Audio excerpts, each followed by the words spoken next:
Lielupes Palienas pļauju pastāvīgie iemītnieki savvaļas zirgi šodien atkāpušies nostāk vietu, dodot tautsniekiem no vides aizsardzības kluba, kur uzdevums atbrīvot pilssalu no kokiem un krūmiem. Divi! Arvīd! Reizā!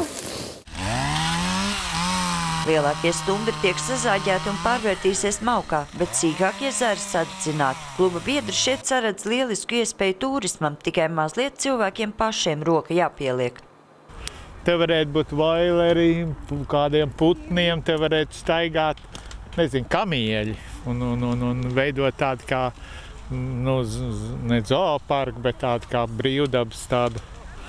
Noteikti, ka kadziņām te vajadzētu būt, jo tad arī mums nebūtu jāņemās ar tiem krūmiem, jo zirgiem jau arī tādos zaros brikšņos viņiem tā īsti ir grūti pastāvēt. Tautsniekiem nāks ne tikai atbrīvot savu no krūmiem, savu artavu atstājuši arī neapzinīgi cilvēki. Vides aizsardzības klubs šeit strādā jau 5. reizi, bet pirmoreiz tiem piebiedrojušies arī Latvijas Lauksaimniecības Universitātes Meža fakultātes studenti. Tādā veidā jau mēs arī uzzinām, kā dzīvo dzīvnieki šeit, jo mēs jau ne tikai talkojam, mums arī apsaimniekotais pastāsta, kā dzīvo savvaļas zirgi, kā šeit notiek apsaimniekošana.